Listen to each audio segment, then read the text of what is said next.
સરકારના બજેટથી ઉદ્યોગકારોને જેટલી આશા અપેક્ષા છે એટલી જ આશા અપેક્ષા ખેડૂતો પણ સરકાર પાસેથી રાખીને બેઠા છે।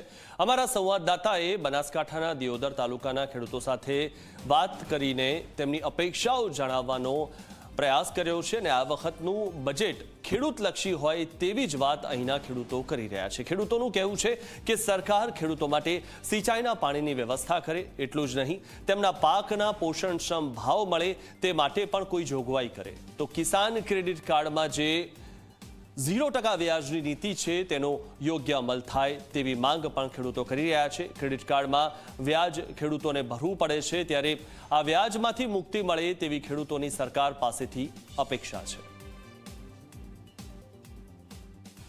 બજેટ હોવું જોઈએ તેની માંગ કરી રહ્યા છે, તેને લઈને આજે અમે દિયોદર તાલુકાના ખેડૂતો પાસે પહોંચ્યા છે। આપણી સાથે ખેડૂતો છે, તેમની સાથે સીધી વાત કરીશું। શું કહેશો, બજેટ રજૂ થઈ રહ્યું છે, કયા પ્રકારનું બજેટ હોવું જોઈએ આપની દ્રષ્ટિએ?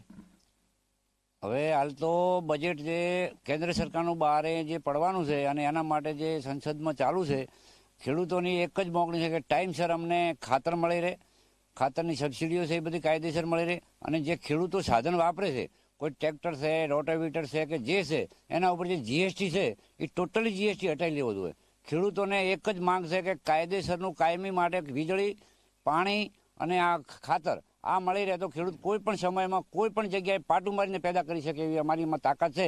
પણ આ સરકારની નીતિ એવી હોવાના કારણે સમયસર બધું ના મળતું હોવાથી અમારા અમુક ટાઈમે બટાકામાં કોઈ ખાતર જોતું હોય ટાઈમે બટાકામાં ખાતર ના મળે તો અમે શું ભાવ રાખો?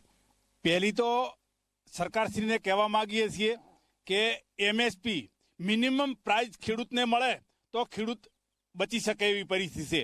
અત્યારે દિલ્હીની અંદર ઘણા બધા મહિનાથી આંદોલન ચાલે છે આના માટે, સરકાર એમાં કોઈ વાત કરવા પણ માંગતું નથી। એટલે અમે ગુજરાતના ખેડૂતો વતી પણ કહેવા માંગીએ છીએ કે તાત્કાલિક એમએસપી પ્રમાણે જો ખરીદી થાય અને મિનિમમ પ્રાઇસ માટે તો ટેકાના ભાવે ખરીદી કર્યા હાટે ખેડૂત સક્ષમ થવાનો નથી। મિનિમમ પ્રાઇસ એટલે કે છેલ્લા ભાવે થી નીચા ભાવે જે ખરીદે એના ઉપર કાયદેસર કાર્યવાહી થવી જોઈએ।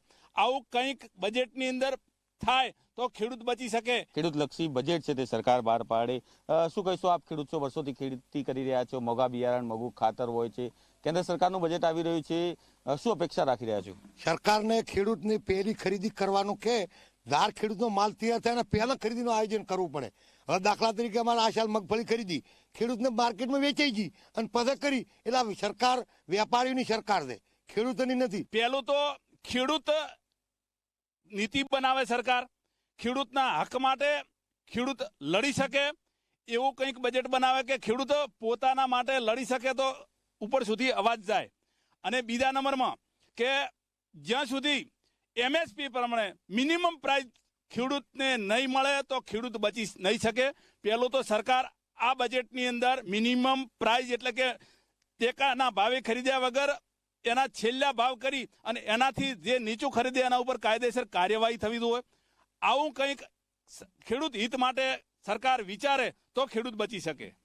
તો આ દિયોદર તાલુકાના ખેડૂતો તો એવું કહી રહ્યા છે કે જ્યારે બજેટ બહાર પડતું હોય છે ત્યારે અનેક વાયદાઓ થતા હોય છે, તેની જોગવાઈ પણ કરાતી હોય છે, પરંતુ આ વખતે જ્યારે કેન્દ્ર સરકાર બજેટ બહાર પાડવા જઈ રહી છે ત્યારે ખેડૂતલક્ષી બજેટ હોવું જોઈએ। ખેડૂતોને તમામ જે મુશ્કેલીઓ પડી રહી છે તે મુશ્કેલીઓ ન પડે એ માટેનું ખેડૂત અનુકૂળ બજેટ હોવું જોઈએ તેવી માંગ છે તે આ ખેડૂત છે તે કરી રહ્યા છે। હવે જોવાનું એ રહ્યું કે જ્યારે કેન્દ્ર સરકાર બજેટ બહાર પાડે છે ત્યારે ખેડૂતોને લઈને કયા પ્રકારની જોગવાઈ કરવામાં આવે છે।